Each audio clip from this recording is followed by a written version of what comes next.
Welcome to the Curmudgeon Cafe podcast. I'm Benjamin Lewis. The Curmudgeon Cafe podcast is about preserving history on a personal level by documenting the stories from the lives of regular people in their own words. This week I sat down with Rita Sandler. Rita has been sharing her intuitive gift of empathy with her family and friends since her early childhood in Brooklyn, New York. I hope you enjoy this interview with Rita Sandler. So my name is Rita, and I was born in 1945 in Brooklyn, New York, in Bronzeville, Brooklyn, New York, which at the time was a Jewish ghetto, more or less. We lived in a third floor walk-up. My mother, father, and brother, who was 3.5 years older than me. My brother and I shared a bedroom, and he was my best friend. We talked forever, all night long. I started talking very young, from what my mother says and told me about. For the first 7 years of my life, I think everybody that I knew was basically my relative. We lived close to my grandparents. We saw my aunts and uncles all the time. My mother was one of 13. She was the fifth down from 13. My father was one of 4 brothers. He grew up in East New York, which was home to Murder Incorporated and the Amboy Dukes, so he always had exciting stories to tell about that. My uncles all looked like gangsters, which was kind of fun. And I had a very exciting, for who we were and living there and walking to Ebbets Field to see the Brooklyn Dodgers and going to Coney Island on the subway and Brighton Beach and just that experience. I mean, I think now how my mother was scrubbing clothes with a scrub board, but actually I don't know where she got her energy from, because she would schlep us down 3 flights of steps, take us on the subway, take us to Coney Island and spend the day, which was like an amazing experience in itself. You know, my youth was about, being a part of that family. It was basically being a part of that family and learning everything that there was to learn. I got to be street smart, and it was pretty thrilling. My brother was a great orator. He told great stories, and we would stay up all night just visiting, talking all the time. And then, so of course at that time, I thought everybody was Jewish. I thought everybody was related to me. Then I went to kindergarten. I met a little redheaded girl who was Irish, and we became friends. And then I moved to the new neighborhood. The new neighborhood was Sheepshead Bay, Marine Park, in Brooklyn also. And it was an area that hadn't been developed until after the war ended, and it was being developed for young people who were starting out. And they had Levittown in Long Island, and they had Marine Park Co-op in Brooklyn. And then at that point, I started to meet people and assimilate with outside groups. I mean, that's when my parents discovered Chinese food and discovered that it was okay not to be kosher if you ate it out. And that was kind of a fun thing.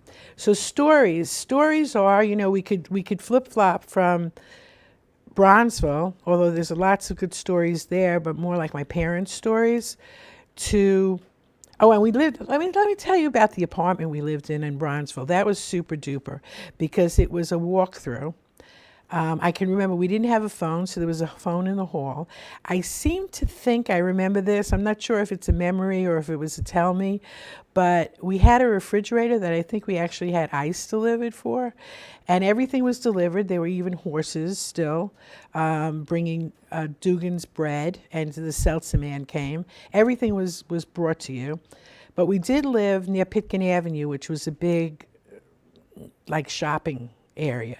And every Saturday we would go for a walk on Pitkin Avenue, and my mother would buy us wonderful, wonderful treats and things.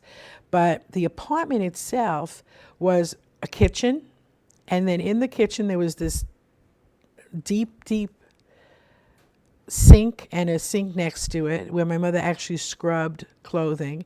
Out the window from the kitchen was the line that she put it on and the fire escape. And I used to sit out there with a little blanket, and she'd make me a little lunch, and I would read.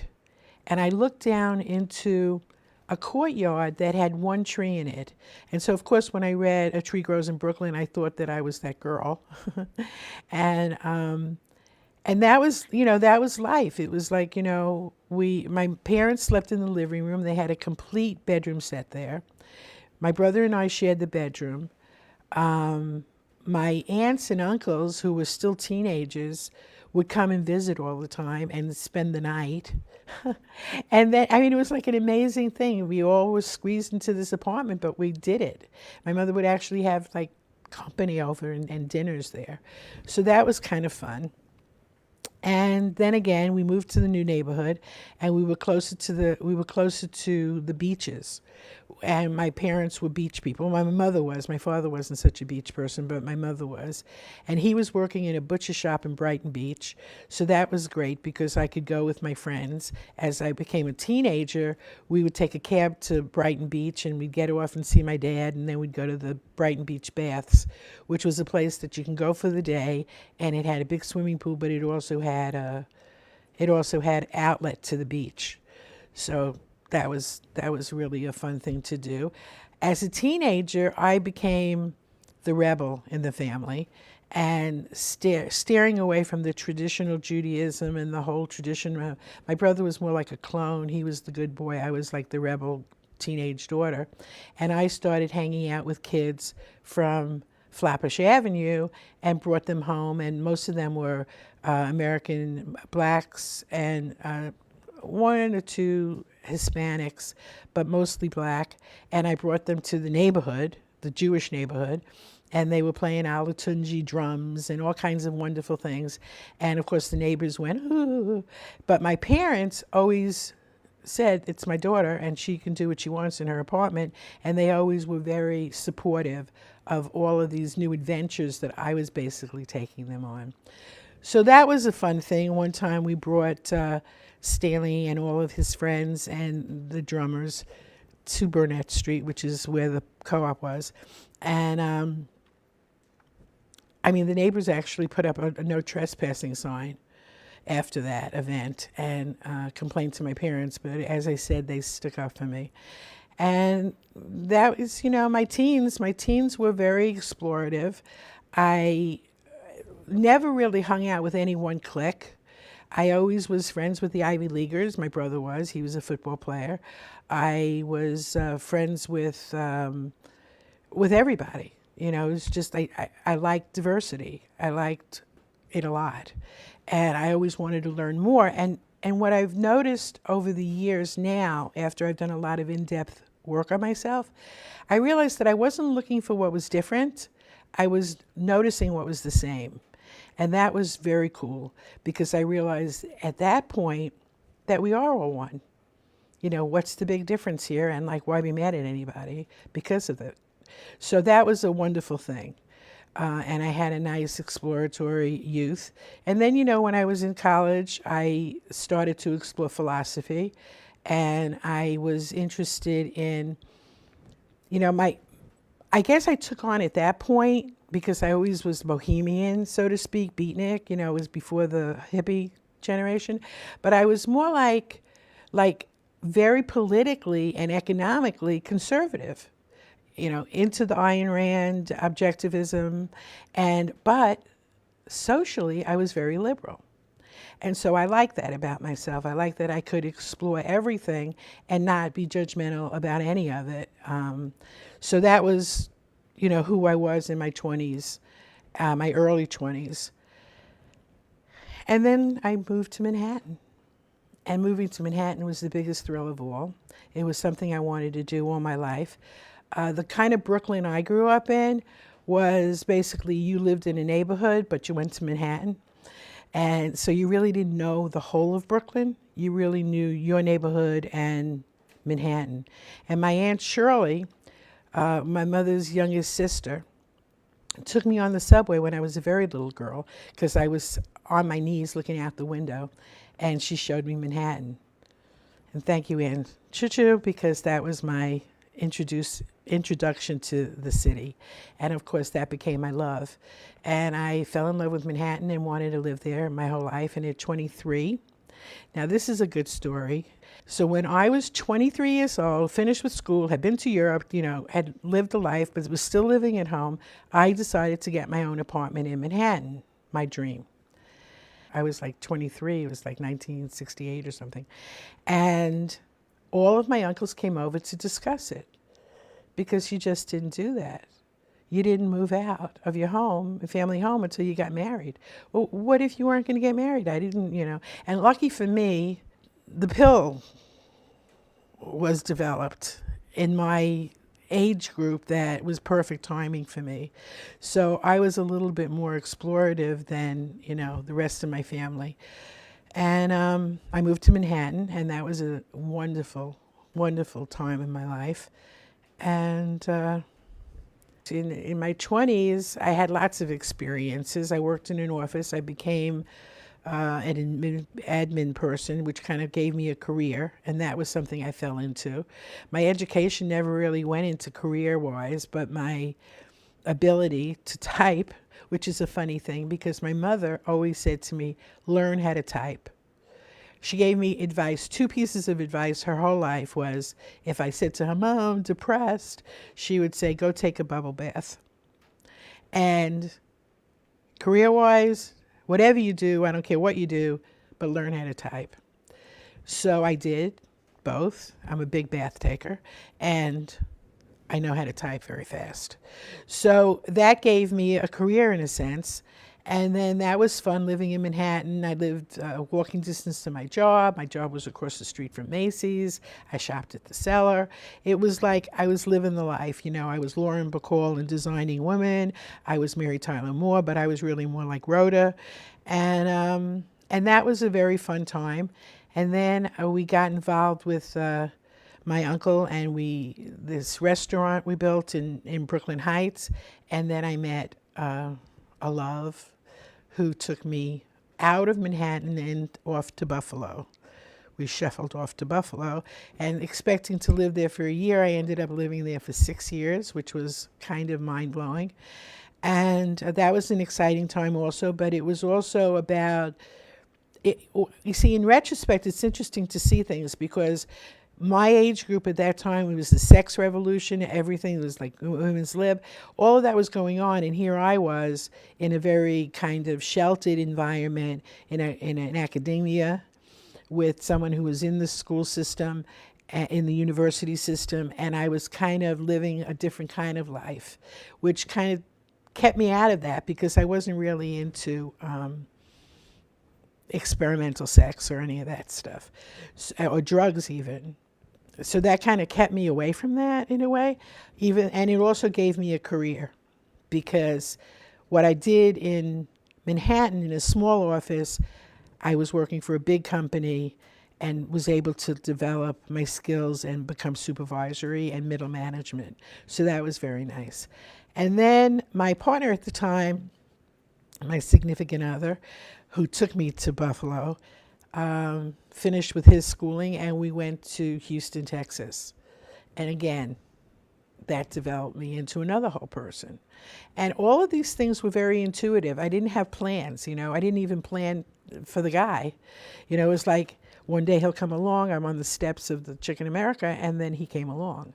And so it just kind of evolved. And that's pretty much the story of me, is that I'm intuitive. I have always been intuitive. I live out of that. I didn't know that that's what I was doing. I thought that was just me. And it got me to where I am now, 70 years later. Like it's pretty cool. And I'm happy about it. I like being me. I didn't know that I always did, though. I can't say that I always did. But right now, I like me a lot. At this point in the program, I'd like to take a short break to let you know a little bit about how you can help support the Curmudgeon Cafe podcast. The biggest way to show your support is to share the podcast with others, or leave a review on iTunes or Stitcher. Whichever podcast service or social media network you're on, let it be known that you're listening to the Curmudgeon Cafe podcast and that it's worth listening to. Thank you for your support. Now back to our interview with Rita, where she's about to make a move that will change her life. When lived in Buffalo, the worst blizzard ever. Like every year that we were there, it was like the worst winter ever. It was like one year was ice storms, one year was this blizzard where the snow coming down was like giant snowballs. It was an amazing experience. Then we moved to Buffalo. Moved from Buffalo to Texas, right? And so many people were moving out of Buffalo at the time that Cherry actually had to rent the truck in Houston, drive it to Buffalo, and we drove it back because it was so exorbitant in how much it would cost if we took a truck from Buffalo to Houston and left it there. So that was the way we did it. And he was trying to save us money, so he didn't get an air-conditioned truck. Now, this is July of, I think, 70-something, maybe 70. It's the hottest summer ever. I mean, animals are dying, and we're driving through. Now, I'd like to also, I was Jewish, right? Born from New York City, right?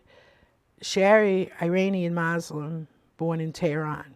This is right in the middle of Khomeini's overtake. And so, we didn't really want to be anywhere that anybody wouldn't welcome us. Buffalo was bad enough, actually. Buffalo was an interesting city because they didn't like the Jews from New York, which was, it was very strange. But anyway, so here we are in this truck with 2 dogs, 7 birds, 2 turtles. We didn't have a rabbit yet. We got the rabbit in Texas. And no, 1 dog, 1 dog. And I had to keep putting ice on my dog, Punham, because it was so hot in the cab. We couldn't stop because everything that we owned, we weren't going to leave this truck outside. Everything we owned was in it. So we had to kind of drive through and stop just to snooze. And we made it to Texas. Now, Houston, Texas was welcoming, which was really interesting to me because I thought, well, here I'm living in Buffalo, New York State, and they don't like the people from New York City.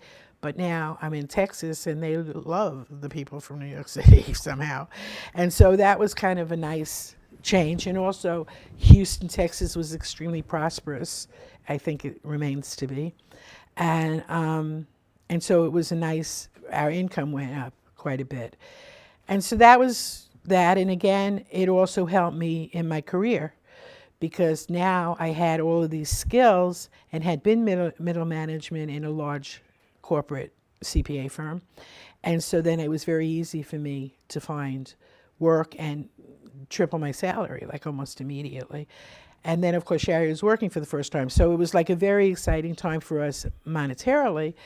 But, it was also very different. It was very different intellectually, culturally, and all of that. About my 40th birthday, let's go there because that's the big one. So my 40th birthday, I was given an over-the-hill birthday party by the people that I worked with, and I resented it. I resented it because I felt like I'm not over the hill. Life is just beginning for me. And I said at that party that this is not about over the hill. My 40s are going to be fabulous. And at the time, I didn't know that what I was saying was an affirmation. And that affirmation went out into the universe and came back to me multiplied. And my 40s were truly fabulous. Fabulous, fabulous. So it was around that time that Cherry and I started to not really want to be together. And we had moved from what they used to tease us about was that we lived in Dallas because we lived so far north of inner city Houston, but we moved inside the loop. And we moved into this apartment complex that was probably 90% gay, which was great because it gave us a feeling of being in New York and, just having like that kind of culture around us. And I became friends walking my dogs with another fellow who lived in the apartment complex. And he came to me one night. We became very good friends. And he came to me one night and said to me, I want you to read this book. And this book was called You Can Heal Your Life by Louise Hay. And he said, because I was just tested HIV positive and I'm scared and I want to change my life. So I read it. I read it that night, cover to cover. And in that book, she says, you create your own reality. And you create it with your thoughts, feelings, and beliefs. And she's very big on affirmations. And at the time, I didn't know what an affirmation was in terms of giving it a definition, even though we all are constantly making affirmations, whether they're positive or not. And so I read that book, and it was mind-blowing, because everything that I read, I got. I got that we create our own reality. And if that's true, and why not, then that means I can change my life by just changing what I think, by changing what I feel and what I believe. And I'm the only thinker in my head. And that's when I realized that everything that I believed, a belief being one of the tools of reality creating, everything that I believed was taught to me. And I didn't really have to believe it if I didn't want to. It was a choice that I could make. And so I started to do that. I started living from that. And then, of course, I started working with Joe. And Joe was into spirituality and metaphysics in a kind of very new age way. And I was like, you know what? I don't go for that. But he kept insisting that I go with him to these little channelings, they were called. And I was judgmental of it at the time. But then one day, I'm in my office. I'm still working. I'm still with Sherry. We're still living together. Everything is just the way it was. And I am typing affirmations, because I'm learning about this. I'm typing affirmations for Sherry to get his accounts receivable, because people owed him money and I wanted to create the money coming in. And I went into a trance and started to just do automatic writing, stream of consciousness, just whew, and for about 20 minutes. And when I printed it out, I had a good 20 pages. So that night, I didn't understand any of it. It was all like, what is this? Like, where did this stuff come from? And I gave it to my friend Joe to read. And he called a friend of his in Denver, who was a big guy in some Denver spiritual Buddhist thing. And he was a channeler or whatever. And so Joe sent it to him. And he called Joe whenever he got it, and said, she's channeling. That's automatic writing. That's like past life information. So he says, tell her to ask to do a reading. I said, a reading? Like, what's a reading? So I went down to I'm at work, right? My computer, I said, this is Rita. I would like to do a reading for Victor. That was the guy in Denver. And he's the guy who introduced me to George, the music that we love. He went berserk over it. He said that I was the clearest channel he'd ever experienced. Like, I'm still not even sure about channeling at this point, but okay. Then he asked me to do a reading for two of his clients that he was having trouble having a breakthrough with, and gave me their first names only. Well, the first thing that was kind of interesting was that I spelt the male's name Jon, and his name was John, and so I could have spelt it John. I just chose that, which is the way he spelt it. And the woman's name, like her, what came through from her was language that she used, but I didn't. Certain, kind of just words that she used that I never used. So then again, Victor got very excited. Now they all came to Houston to meet me. Now we have the dolphin experience. So at this time, Joe is getting me involved in his metaphysical New Agey type group. And it's right around the harmonic convergence. So it's like 86. And he's dealing with his AIDS stuff, and we're dealing, and I'm getting very involved in the metaphysical community there. And these people are coming to meet me. And then we went to the Astrodome. Not the Astrodome, Astro World. It's like a theme park. And it was closed though. It was still closed, but it was like the first weekend or something. And they wanted to go on a ride that I didn't want to go on. And so I was left alone by this dolphin. tank that wasn't really opened yet, but there were some dolphins in it, and I start to hear one of the dolphins talking to me. So I said, all right, like enough is enough already with this stuff. And I said, like, if you're really talking to me and this is really happening, then I need some kind of demonstration, something that I'm going to get, okay? All of a sudden, these dolphins start going around, spinning around the tank, and then they like kind of line up and look at me. I said, is this the demonstration? And like, sure enough, it was the demonstration. So now my friends are coming off of the ride, and I'm like lifted, like out of my body, and start to tell them about this experience. And so one thing led to another, and ultimately within a year or so, I went to Florida, the Keys, and I swam in the wild with dolphins and actually channeled for the dolphins in a place where you had a dolphin encounter, which was kind of enclosed and in captivity. It wasn't as nice as the dolphins in the wild.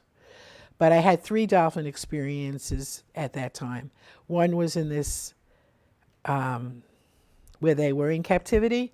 One was where they were in the wild, and one was where it was a semi-captivity where they were let out daily. But that was nice because they worked with autistic children, and that's when I actually got to swim in a tank with them, and that was fun. And the dolphins, like, were very, very friendly to me. So that was an exciting thing. And all along as I started to be on this new path, everything, I always asked the same question. I always said the same thing. I want demonstration.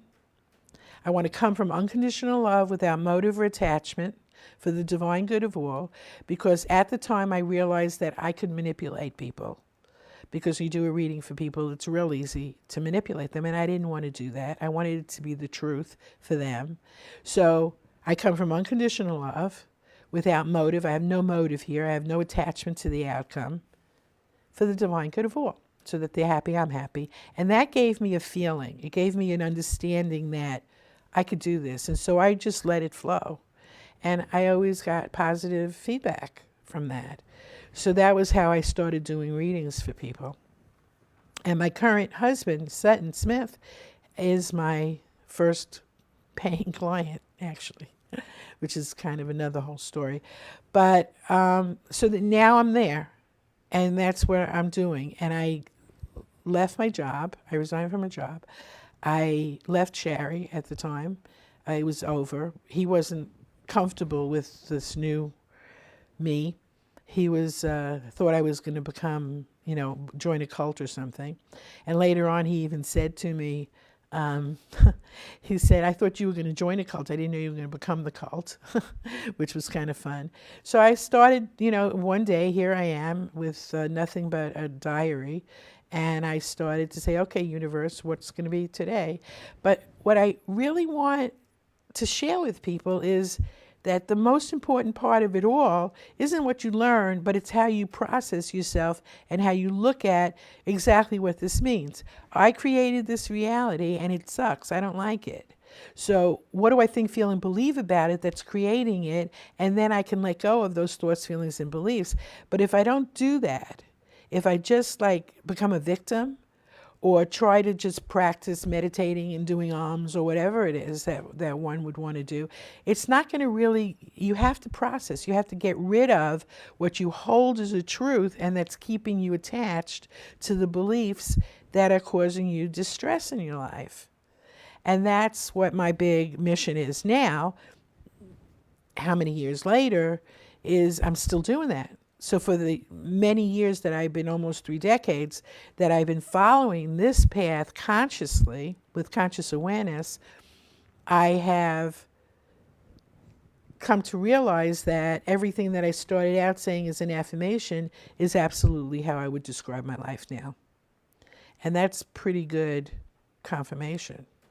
And all along, I always got confirmation because I asked for it. So you have a right to demand it. So Punna was my dog that we had from Buffalo. My parents gave him to us. And he's 16 years old now, and I'm in the kitchen of my apartment in Houston. And he walks into the kitchen, And he says to me, I'm not going to live until my next birthday. Now, it's right before Thanksgiving at this time, and he was born December 11th or something. And so I said, what are you talking about? And of course, at the time, it was like, you talk to your dog, and, people talk to their animals. But this was different. This was like the way the dolphins were talking to me in that tank that day. And so I said, all right, Punham, we're going to have some confirmation here. I'm going to take you to the vet. Now, I had just taken him to the vet, and the vet loved him. He loved Boston Terriers. And he said, he's in such great shape, da-da-da. And, a whole thing about he's going to live many years. So I went back to him. I said, listen, Punham just told me that he was going to not be here for his birthday, which is only a few weeks away. Can you give him a checkup? And sure enough, he found some kind of something on his heart. And he wanted to do a test. And I said, well, what would the test do? The test would be a needle into the heart, suck out some stuff, and then it would tell him. I said, well, what would the diagnosis tell you? Would you be able to give him a good quality of life? And he said, no, not really. So I said, so then you just want to find out if you're right? And he said, yeah, kind of. I said, well, then let's forget it, And I said to Punham, like, all right, you're a big man talker now. Like, what do you want to do? And he said he didn't want to go back to the vet, but that what he wanted to do was he wanted to go to the beach a lot. All right, now we lived like miles from Galveston. I want to go to the beach a lot, and I want to eat a lot. Now, this was not a big eater dog, so it was kind of interesting that all of a sudden he wants to eat a lot. So I gathered together all of my friends, and each one of them went with me every day to the beach in Galveston. And Punham was happy, and about 2 weeks into that, he started to really lose his spirit. He was getting tired. I had to carry him down to take him out. It wasn't good. So I said to him, listen, Punham, you told me, and I don't want to have to make this decision. You told me that you were going to leave. Now you have to help me out here with this. So he told me at that time the exact day and time that he would be leaving. And I invited Cherry, invited some of our friends, Sutton, and they came over that night, and we had a little party for Punham. And after they left, I said, okay, what's it going to be? And I got into bed, and his daughter, Percy, was with us, and she got into bed. And I held him in my arms, and he looked at me, and he coughed, and he expired, and he left his body. And so I carried him into the dining room, and I put him on the table on a pillowcase, and I put some crystals around him, and I actually saw him leave his body, and I saw my mother and her dog, Beaumont, come and get him, and he went up to them. It was beautiful, and there he was. So I called Sutton, and I told him, and I said, what are we going to do? So we're going to bury him in Sutton's backyard the next day. So I told Punham, I said, now listen, I don't want you to get stiff on me because I don't like that. So I wrapped him up in this pillowcase. I put his little kerchief on that had his name around his neck. I put him in this laundry basket I had. I remember, like, it was an orange laundry basket. It was like oval. I lied him and put him next to me in the car. And then when I picked him up, he still felt like there was life. I mean, he didn't feel stiff or anything. So I get out of the car at Sutton's house, and I tell Sutton this story about how he feels alive still or something. So Sutton was so nervous that I was going to, because all these people, all these spiritual people, all these New Agers were all like very impressed with me, because I was doing intuitively and innately what they were taking classes to do. And so that was like, merge, soul merges, and all of these like things that they had going on at the time. So, of course, Sutton got nervous, and he thought I was going to try and bring Punham back to life. He wasn't prepared for that. So we buried him pretty quickly. And the people who were coming to the funeral were pissed off at us because we buried him so quick. But then they were okay with it. And then we put this piece of marble like that on top of him with some flowers that our friends brought. And those flowers lasted 2 weeks. Cut flowers on top of a piece of marble in the backyard of Sutton's house. Now, when we first moved to New York, it was a little scary for Sutton because he had never lived there. And he moved into an apartment that was the size of our bedroom in Houston. And he noticed the bars on the windows, and he noticed the 14 locks on the door, and, things like that that I didn't notice because I grew up there. And I never realized, but I guess there was a lot of fear going on. So now we're in New York, maybe like 3 or 4 weeks, and we go back to Houston, and we're in our friend Jack's house. He had given it to us for the time we were there. And that first night that we were there, those things that are up in the ceiling that are storage, like where they have a ladder comes down and it's a attic thing. We both got up screaming, thinking that there were like some kind of horrible trolls or something coming in through this thing. And like Sutton jumped up and screamed and scared me, and I started hitting him, thinking he was the monster. And it was like, but we realized afterwards that it was like we were in Houston, we felt safe enough to feel our fears. And so that's what we processed that and did that. So, all right, so we moved from Houston to New York. We went back to Houston for a visit. We came back to New York. And then the best part of my life was we discovered public access television.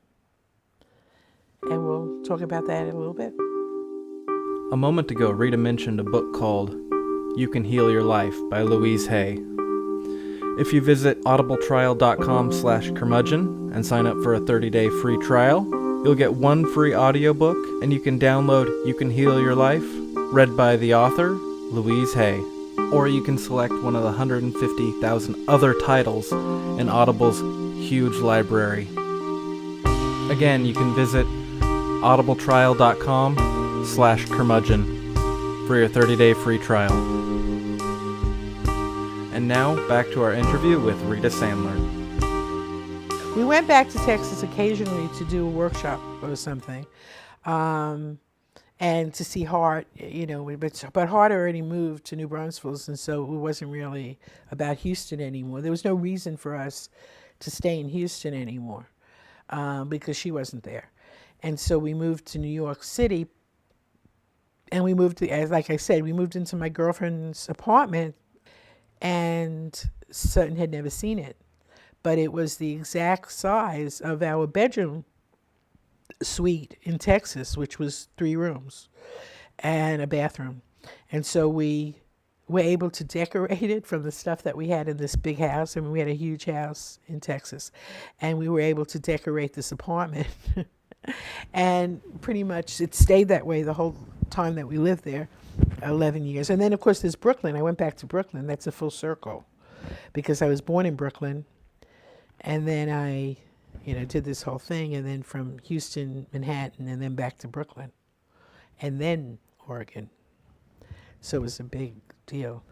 So I started to do. I thought we were going to take over Manhattan, and at the beginning we did. We were in an expo. We had standing ovations. I got radio deals. All kinds of stuff was happening. And then Sutton and I decided to give a workshop, and we rented this place. And it just so happened that that night, Garth Brooks was in Central Park, and not one person showed up. And so I said, I don't like this. I don't do rejection very well. I don't like this. I'm not going to do this again. So how are we going to put out our message without... So I started giving workshops, and we were giving the workshops in an apartment in this building called the Anthrop, which is pretty much like the Dakota. It's like one of those old, fabulous apartment buildings on the west side. And this woman had half an apartment that was huge, and she rented it for people to do things. And one day we found out, Mary Lou had left her cable and her TV for us, and we didn't know from cable. Houston didn't have it at the time, or if it did, we didn't know about it. And we started to watch cable, and we realized, and then they would have ads, you can do this too. So we found out about it, and we signed up. Sutton signed up to be orientated and to learn about cable access television, and we found out what we had to do in order to get a show on the air. And then so we're in the Apthorpe, and we're doing a little workshop. And one of the people who were in the class, David, he says, I can shoot it for you. Because all we had to do was give them a tape in order to get on. After we had orientation and all we had to do was submit in order to get on the air. We weren't ready to be producers yet. We didn't have any clue as to how to do a show. But if we did this and gave it to them on 3/4 inch, had to be on 3/4 inch tape. And so David, very sweet of him, he went and bought himself a little controller, a mini controller. And we basically did the show right there. And it was called The Rita and Sutton Show, Wake Up in Your Dream. And at the time, we were teaching a lot about how we woke up in our dream. And because basically that's what we share. We share our own experience of reality creating. Like, what else is there? And that's what we share. So David did the show. We got on the air. And then at this point, they offered Sutton to come in and be certified, to learn to be certified. And they had this fabulous studio. It was on 23rd Street off of Madison. And it was very small. And there was this big safe in the room that it was so heavy they could never move it out. And Sutton learned how, and they called it kamikaze training, because basically it was just not how to break the equipment. It was the training. But there was this guy who, Oliver, who helped us, because public access television is the most wonderful thing, because the volunteers volunteer and everybody's helping everybody. They just want to get their show on the air, and that's all we wanted to do was get our show on the air. We had it on the air now with David's shows, which he was doing on High 8. Is that what it's called, High 8? And he was putting it on, and we were submitting it. So now, when Sutton and I got ready to go to the studio, and I was going to be the talent, and he was going to be the producer and the crew, and Oliver was going to help him. And we said, if we get anything tonight, we'll be happy. We walked out of there with 3 shows. 3 shows. I brought pieces of paper with affirmations on them, because we realized that I couldn't do the show with Sutton anymore, which is basically conversation and guests who came to our workshops and things.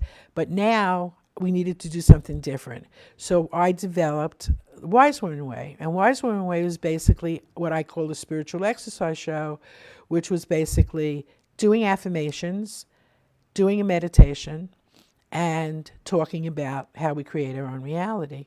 And it was fabulous. I mean, we did 3 shows. I brought 3 different outfits, and we would go into the studio, and we kept progressing. And then we started learning about blue screen, and Sutton took pictures of sofas from our house in Houston and had me sitting on it with the blue screen, and we just had a fabulous time. So we got to meet a lot of producers. We did their shows. We helped them. And that was we were on the air for, 11 years in Manhattan, Brooklyn, Queens, Connecticut. It was pretty exciting, had a following.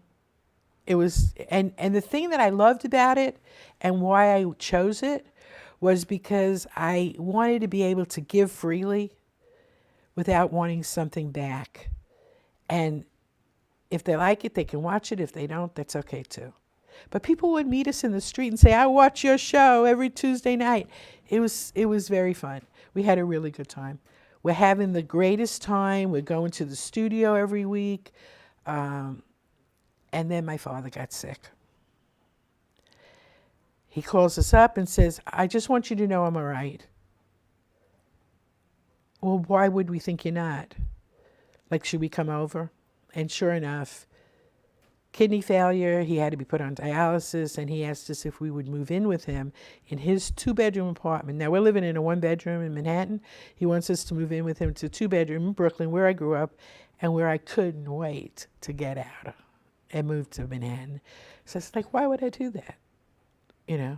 But I did it, and it was a great thing. And so then I redeveloped a whole new relationship with Brooklyn that was totally different from my early years, because Sutton was with me, who had no preconceptions about it. He was open to everything. He did Manhattan. Now he was going to do Brooklyn. He was going to do my family. When he first met my family, they were like explosive to him. So that was like a very, very wonderful time. And then that showed up, and across the street from where we lived was a creek. We called it Garrison Beach Creek. And basically it was a car place where people dump cars and stuff. It was very deep. Well, a year or so prior to our moving back to Brooklyn, the Army Corps of Engineers gave the city of New York a grant to redevelop all of the salt marshes that in the 50s were landfilled because they were afraid of disease from the mosquitoes.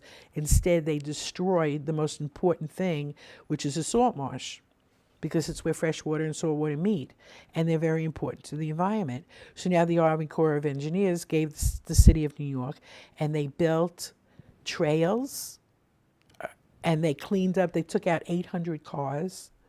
They cleaned up trails, and they built this $4 million gorgeous nature center. So now we're walking over there one day, and we see this, and there's this little green bridge, and there's all this stuff. And I start to cry because it's my meditations. It's my safe place. And sure enough, I look across the creek, and there's the place I grew up, which I didn't want to come back to, right? So it shows you, it's like, so I knew God was talking to me. I says, okay, thank you, universe. I know what you're telling me here. And then we started to walk across the bridge, and I see these two people with ranger hats on, like Smokey the Bear. And I says, what is this? This is New York City. This is Brooklyn. Like, where are these people coming from? It turns out, I never knew this, but there are urban park rangers in New York City. Like, how great is that? So I said, well, when the building opens, are you going to need volunteers? Yes. Because through my experience of public access television, I really felt engaged in being a volunteer. Like, that felt like a really good thing. I learned the benefits of it, so to speak. So I became a volunteer, and the woman who was the Nature Center coordinator at the time when I became a volunteer, after she wasn't even there a year, I don't think, she decided to go back to college, go back to get her master's.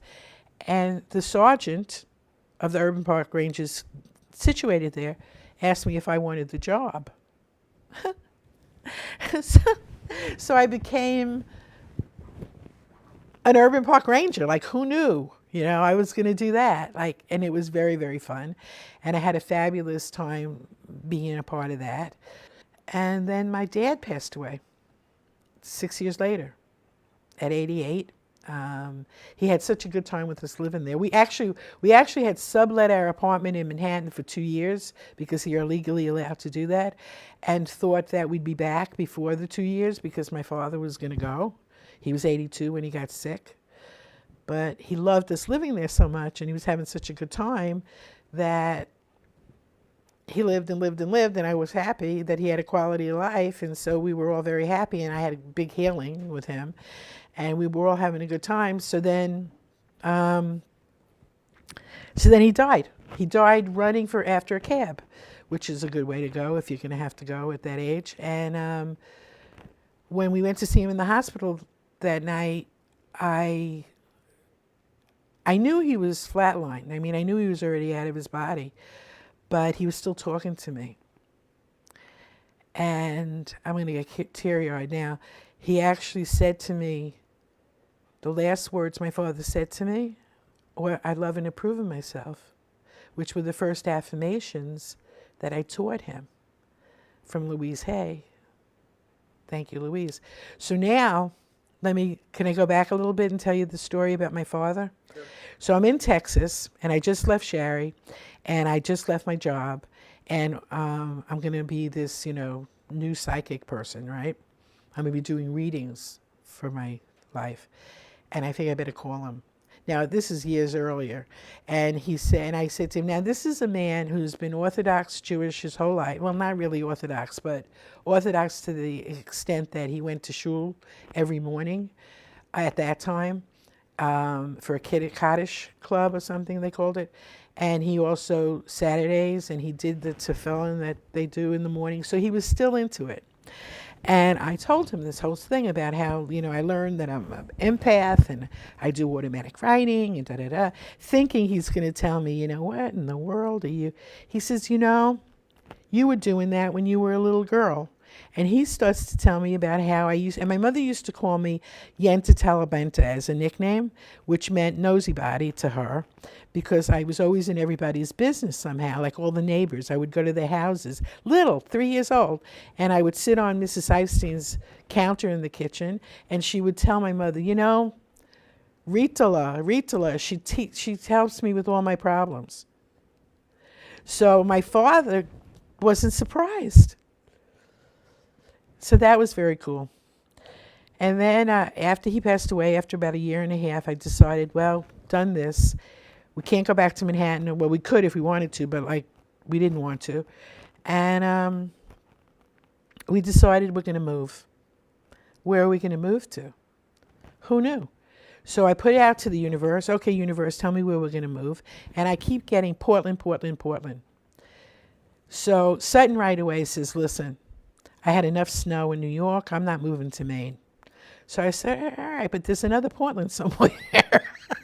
He says, there's a Portland in Oregon. Like, where is Oregon? So then we looked on the map and that's a nice straight line. We can do that. And we checked up on the climate here, temperate. We loved it.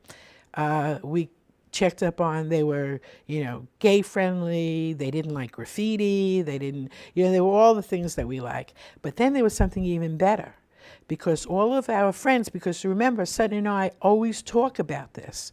Like, we don't do, like, even if you know us, if you meet us, then you're going to talk about creating your own reality. Like, that's what's going to happen. Because I don't think that there's anything more important, really, than being happy. And that's how you get happy.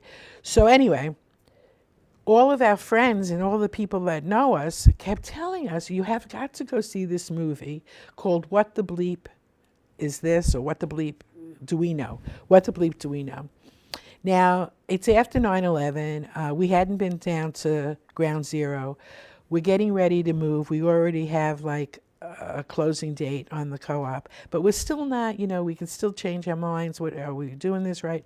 So we decided to drive into the city, go see this movie that's only playing in one movie theater in the village, and go see Ground Zero.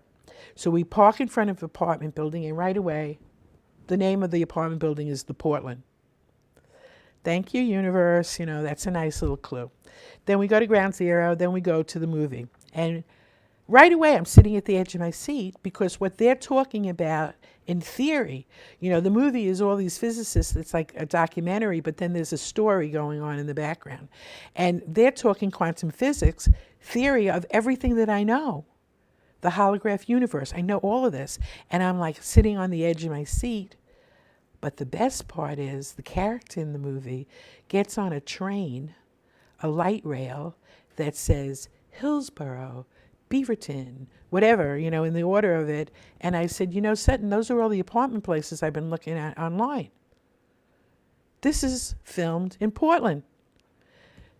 So, of course, tears come to our eyes. We get very emotional. This is God telling us we should go there. And we went, sight unseen. We've never lived here. And we moved here. And we have been here for 10 years. 10 years. This is it. This week, actually, this month. This is when we were leaving. This is the time that I was actually doing that. It was right before we closed. And it was 10 years ago. And we haven't left. We love it.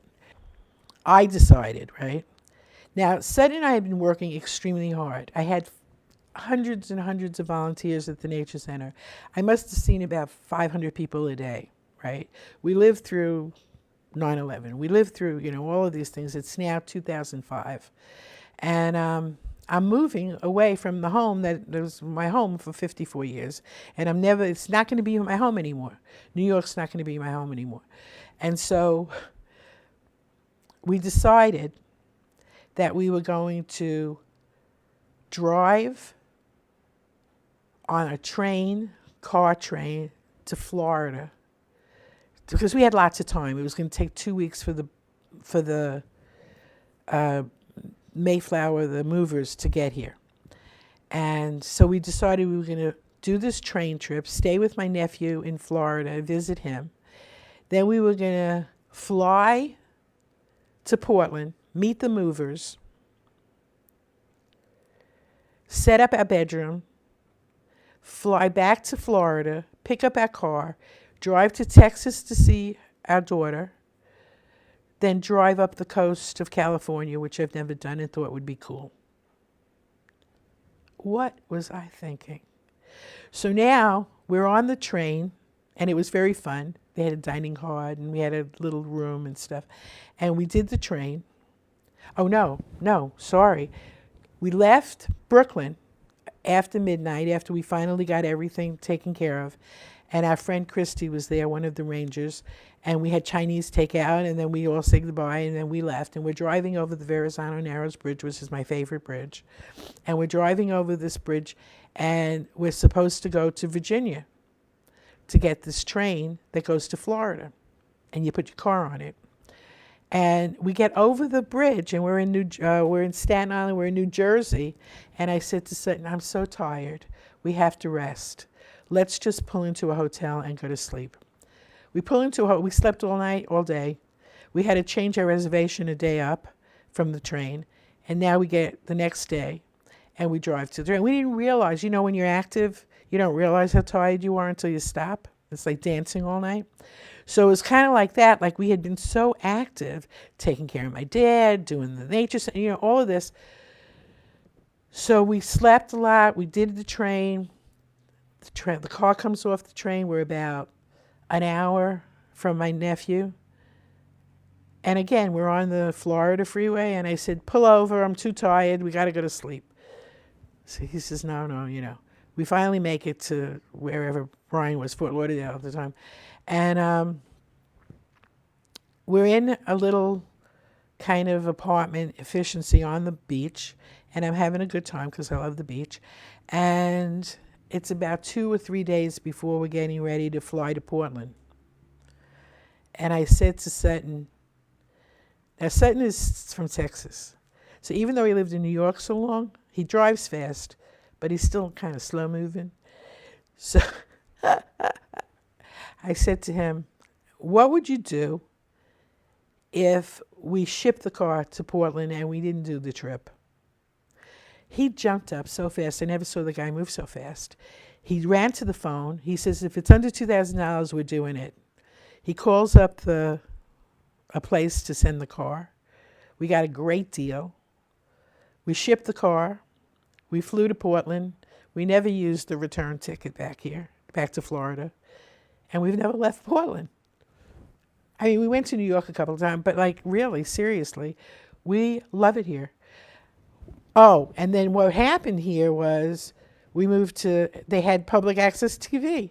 So I was actually never off the air because we moved from New York to West Lynn, got on Willamette Falls. Right away, I put my old shows on here. So for 20 years, I was able to watch myself 2 to 3 times a week on TV. And then we found TVC TV, which we thought we moved to Paradise because that was the best studio I had ever been in. It was better than Manhattan. It was incredible. And then that went away, and I actually made the choice to get off the air, which has been the last year and a half, 2 years of my process. So now we're up to now. So why did we move to Portland? Like the universe sent us here. I think it was because it was a good place for us to, just be. It's like paradise here. The climate's wonderful. The people are wonderful. I love the pioneer spirit. Every place that I've lived, from Brooklyn to Manhattan to Buffalo to Houston to Manhattan to Brooklyn, had a flavor, had its own kind of energy flavor that was, wonderful. I think people should do that rather than travel as much, but lives places. And then Oregon was like, what's the flavor here? And it's clearly like, I have discovered pretty much, do whatever you do. like a non-judgmental pioneer spirit that really comes through to this day. And I like that. So we're happy here. Thank you for listening to this episode of the Curmudgeon Cafe podcast. I hope you've enjoyed this interview with Rita Sandler. Next week, I'll be interviewing Wayne Beckwith, a retired educator with a passion for traditional farming techniques and horse-drawn vehicles. Please show your support for the Curmudgeon Cafe by leaving a review on iTunes or your podcast service of choice, and sharing the podcast with your friends. If you're interested in hearing what was edited out of this week's episode, please consider pledging $5 or more on patreon.com/curmudgeoncafe to get access to more stories from Rita, including her experience with the AIDS Memorial Quilt and the events of 9/11. Thank you, and I hope to see you back next week.